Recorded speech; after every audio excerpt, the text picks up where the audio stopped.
আজি আপোনালোকলৈ লৈ আহিছোঁ মই এটা নতুন ৰেচিপি। ৰেচিপিটো হৈছে এনেকৈ গোলাপ জামুন, আৰু আপোনালোকে গোলাপ জামুনো ক'ব পাৰিব বা লেংচা মিঠাইও কয়। বহুত ধৰণৰ এই মিঠাইৰ ৰেচিপিটোৰ নাম আছে, আৰু মই আপোনালোকক একদম সহজভাৱে এই ৰেচিপিটো বনাই দেখুৱাম। চিম্পুল ৰেচিপি। আশা কৰোঁ আপোনালোকৰ এই ৰেচিপিটো চাই খুবেই ভাল লাগিব, আৰু ভাল লাগিলে এটা লাইক আৰু এটা শ্বেয়াৰ আৰু এটা ছাবস্ক্ৰাইব কৰিবলৈ একেবাৰে নাপাহৰিব। আজি আপোনালোকৰ ওচৰত মোৰ এটা অনুৰোধ, মোৰ এই ৰেচিপিসমূহ যদি চাই ভাল লাগে তেতিয়াহ'লে প্লিজ এটা ছাবস্ক্ৰাইব কৰিব আৰু লগতে এটা লাইক কৰিব। আহক এতিয়া বেছি দেৰি নকৰি আমি ৰেচিপিটো আৰম্ভ কৰোঁ। গোলাপ জামুন বনাবৰ কাৰণে মই এনেকৈ কেৰাহী বহাই লৈছোঁ। কেৰাহী গৰম হৈ গৈছে, আৰু মই এনেকৈ চুজি লৈ আছোঁ। নৰ্মেল চুজি 2 কাপ, এনেকৈ মই 1 কাপ দিছোঁ, আৰু মই 1 কাপ এনেকৈ দি লৈছোঁ। দি মই এতিয়া এইখিনি একদম গেছৰ জুই কম কৰি দি অকণমান এইখিনি ভাজি ল'ম। ইয়াৰ পৰা কেঁচা গোন্ধটো যোৱালৈকে মই এইখিনি 2-3 মিনিটমান ভাজি ল'ম। এনেকৈ চাওক, মই 2-3 মিনিটমান চুজিখিনি ভাজি ল'লোঁ, আৰু চুজিৰ যিখিনি কেঁচা গোন্ধ এইখিনি নোহোৱা হ'ল। এইখিনি মোৰ এতিয়া হৈ গ'ল। মই এতিয়া এইখিনি নমাই ল'ম। আকৌ মই এনেকৈ কেৰাহী বহাই ল'লোঁ, আৰু এনেকৈ মই পানী দি আছোঁ। এনেকৈ মই পানী দি আছোঁ 4 কাপ। কাপৰ জোখেদি মই আজি চব আপোনালোকক দেখুৱাম। এনেকৈ মই 4 কাপ পানী দিছোঁ। যিহেতু মই পাউডাৰ গাখীৰ দি আজি মানে বনাম, সেইটো কাৰণে মই এনেকৈ গাখীৰখিনি গোলাবৰ কাৰণে পানী লৈছোঁ 4 কাপ। একদম নৰ্মেল মই এইখিনি গৰম কৰি ল'ম। এতিয়া মোৰ পানী এনেকৈ গৰম হৈ গ'ল। মই পানীখিনি এতিয়া নমাই ল'ম এটা চৰিয়াত। এতিয়া মই ইয়াত এনেকৈ পাউডাৰ গাখীৰ লৈ লৈছোঁ। পাউডাৰ গাখীৰ মই এই ডাঙৰ চামুচ দি 5-6 চামুচ দি ল'ম ইয়াত। এনেকৈ পাউডাৰ গাখীৰখিনি দি মই এইখিনি ভালকৈ মিক্স কৰি ল'ম, যাতে গোটা গোটা হৈ নাথাকে। তেনেকৈ মই মিক্স কৰি ল'ম। একদম খুব চিম্পুল এটা ৰেচিপি, মিঠাই ৰেচিপি। মিঠাই ৰেচিপিও ক'ব পাৰি, মিষ্টি ৰেচিপিও ক'ব পাৰি, বা যি ইচ্ছা তাকে আপোনালোকৰ মন যায় ক'ব পাৰে। এই মিঠাইটো কালাজাম কৈছোঁ, কিন্তু ইয়াক লেংচা মিঠাইও কয়। আপোনালোকে যদি ভাবে লেংচা মিঠাই ক'ম, লেংচা মিঠাইও ক'ব পাৰে বা কালাজামো ক'ব পাৰে। মই আগতে কালাজামৰ ৰেচিপি এটা আপোনালোকৰ লগত শ্বেয়াৰ কৰিছোঁ। আজি মই আকৌ এইটো বেলেগকৈ বনাই আপোনালোকক দেখুৱাম। এনেকৈ মই চাওক এইখিনি মিক্স কৰি ল'লোঁ। মিক্স মোৰ হৈ গ'ল, একদম গোটা গোটা হৈ থকা নাই চাওক। আকৌ মই এতিয়া কেৰাহী বহাই লৈছোঁ, আৰু কেৰাহীত মই দি আছোঁ এনেকৈ আধা চামুচ ঘিউ। এতিয়া মই এই ঘিউতে দি দিম আগে যে মিলাই থৈছিলোঁ এই গাখীৰখিনি। এতিয়া মই ইয়াত দি লৈছোঁ।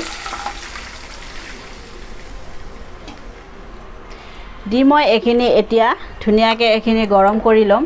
গৰম উতলাই অকণমান সময় উতলাই ল'ম মানে এইখিনি। আৰু ঘিউ দিছোঁ, কাৰণ ঘিউ দিলে মানে তলত লাগি নধৰে গাখীৰ, তাৰ কাৰণে মই ইয়াত ঘিউ দি লৈছোঁ আগতে।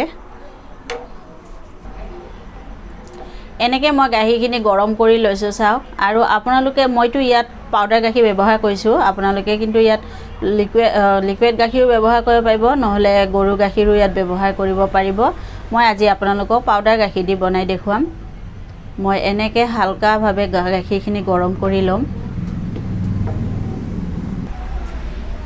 এনেকৈ এতিয়া মোৰ গাখীৰখিনি উতলি গৈছে চাওক। আৰু মই এনেকৈ যে আগতে ভাজি ৰাখি দিছিলোঁ এই চুজিখিনি, এতিয়া মই গাখীৰত দি দিম, আৰু এইখিনি ভালকৈ মিক্স কৰি ল'ম লাহে লাহে, যাতে ইয়াত গোটা গোটা নাথাকে। তেনেকৈ মই এইখিনি মিক্স কৰি ল'ব লাগিব। এনেকৈ চাওক, মই এইখিনি মিক্স কৰি ল'লোঁ, আৰু বেছি সময় নালাগিল, 5 মিনিট 10 মিনিটতে মই এনেকৈ হৈ গ'ল এইখিনি।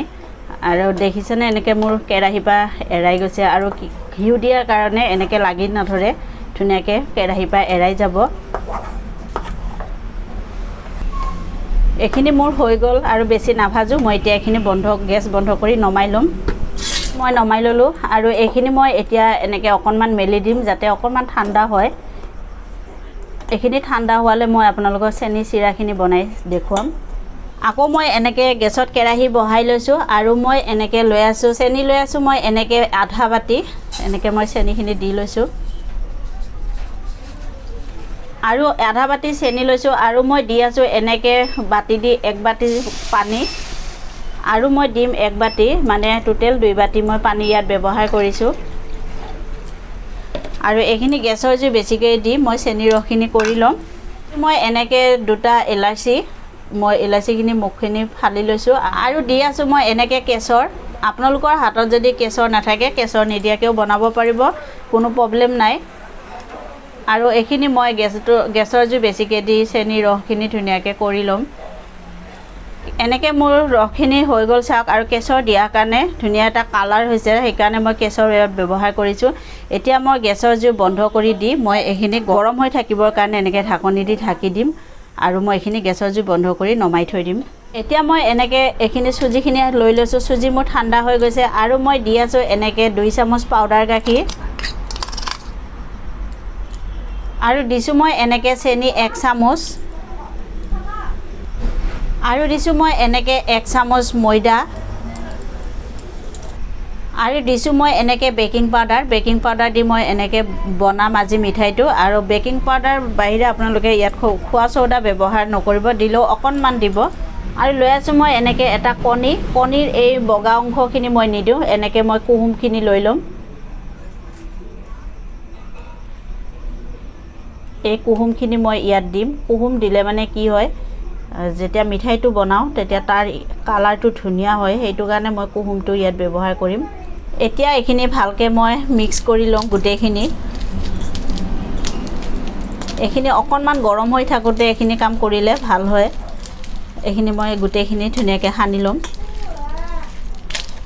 এনেকৈ মই ধুনীয়াকৈ গোটেইখিনি সানি ল'লোঁ আৰু এতিয়া মই হাতত এনেকৈ অকণমান ঘিউ সানি লৈছোঁ লৈ মই এইখিনি অকণকৈ ল'ম আৰু মই এইখিনি এটা এটাকৈ বনাই থাকিম আপোনালোকে এইখিনি গোল গোলকৈও বনাব পাৰিব কিন্তু মই আজি লম্বাকৈ বনাম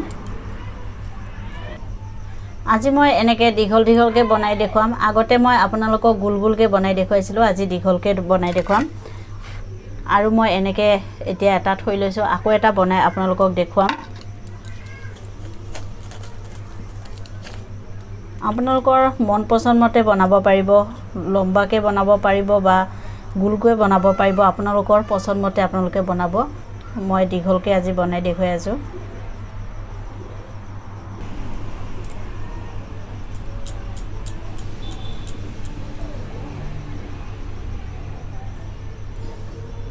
এইটো মই এনেকৈ কৰি ল'লোঁ আৰু সম্পূৰ্ণ গোটেইকেইটা মই এনেকৈ বনাই ল'ম এনেকৈ চাওক মই এইখিনি ধুনীয়াকৈ বনাই ল'লোঁ দীঘলকৈ আৰু আপোনালোকে যদি এনেকৈ বনাৰ সময়ত অকণমান কষ্ট হয় বা টান হৈ যায় তেতিয়াহ'লে আপোনালোকে কি কৰিব গৰম পানী কৰি তাত পাউডাৰ গাখীৰ মিক্স কৰি লৈ সেই গাখীৰ আপোনালোকে অকণমান 2 চামুচ 3 চামুচ দি তাৰপিছত ভালকৈ সানি এইখিনি এনেকৈ বনাব পাৰিব আৰু হাতত ঘিউ লগাই ল'ব তেতিয়া একো মানে কষ্ট নহয় বনাওঁতে এতিয়া মই এইখিনি তেলত ভাজি দেখুৱাই আছোঁ আপোনালোকক এনেকৈ ভাজিবৰ কাৰণে মই গেছত এনেকৈ পেন বহাই লৈছোঁ আৰু তাত মই তেল দি লৈছোঁ তেল মোৰ হালকা গৰম হৈ গৈছে মই এতিয়া এই তেলৰ এনেকুৱা গৰমতে মই এইখিনি ভাজি ল'ম এনেকৈ মই এটা এটাকৈ এইখিনি দি লৈছোঁ তেল বেছি হিট কৰিব নালাগে এনেকৈ মানে অকণমান খালি তেলখিনি গৰম হ'লে এইখিনি মই দি ল'ম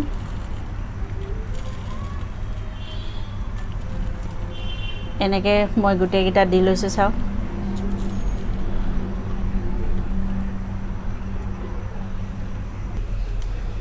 গোটেইকেইটা মই একেলগে দিব নোৱাৰিলোঁ কাৰণ পেনটো সৰু হৈ গৈছে সেইটো কাৰণে মই গোটেইকেইটা একেলগে দিয়া নাই কমকৈ দি মই ভাজি ল'ম আৰু চাওক মোৰ তেল এনেকৈ ধুনীয়াকৈ মোৰ বুৰবুৰণি দি উঠি আহিছে আৰু এইখিনি মই এতিয়া নধৰোঁ গেছৰ জুই কম কৰি দি মই এইখিনি ভাজি ল'ম আৰু পেনটো লাহে লাহে এনেকৈ লৰাই দিলে এইখিনি ধুনীয়া লৰিব আৰু এইখিনি তলৰ পৰা ওপৰলৈ উঠি আহিব এনেকৈ চাওক মোৰ কালাৰ ধুনীয়া উঠি আহি আছে মানে ধুনীয়াকৈ কালাৰটো হৈ আহিছে আৰু অকণমান সময় মই এইখিনি ভাজিব লাগিব 15-20 মিনিটমান মই এনেকৈ ভাজিম আৰু গেছৰ জুই মই এতিয়া বেছিকৈ দি এইখিনি ভাজি আছোঁ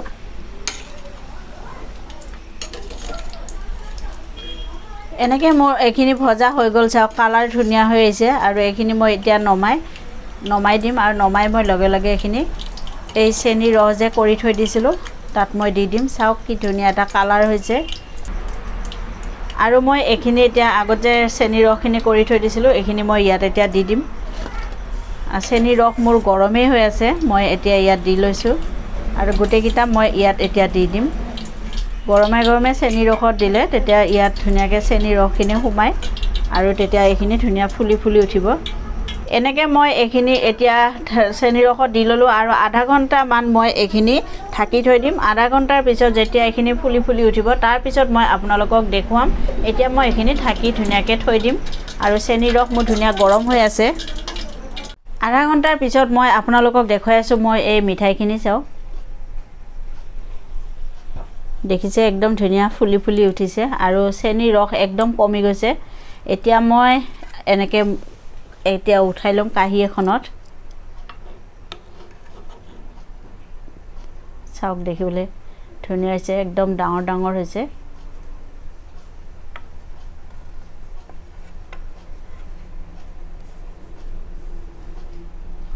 এনেকে মই গোটেই মিঠাইকেইটা উঠাই লম একদম সিম্পল ৰেচিপি দেখিছে মই আজি আপোনালোকক একে সহজভাৱে দেখুৱাই দিলো পাউডাৰ গাখীৰ দি বনাই আপোনালোকে যিকোনো গাখীৰ ইয়াত ব্যৱহাৰ কৰিব পাৰিব মই পাউডাৰ গাখীৰ ব্যৱহাৰ কৰিছো আৰু একেবাৰে সহজ এটা ৰেচিপি আপোনালোকৰ কেনেকুৱা লাগিছে মোক ক'ব কমেন্ট কৰি জনাব আৰু ৰেচিপিটো আপোনালোকে বনাই খাব খাইও খুব ভাল পাব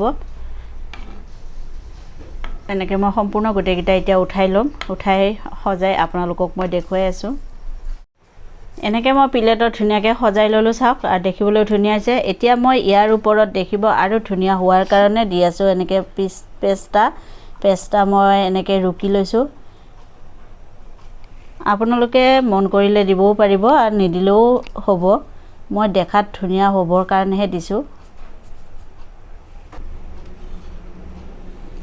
এনেকে মই ধুনিয়াকে সজাই দিছো চাওক দেখিব ধুনিয়া হোৱাৰ কাৰণে আৰু চকুৱে দেখিলেহে মুখে খাই কোৱা নিচিনা এখানে কৈছো চকুৱে দেখা ধুনিয়া হলে তেতিয়া মানুহে খাইও ভাল পাব আৰু হেতু কাৰণে মই এনেকে সজাইছো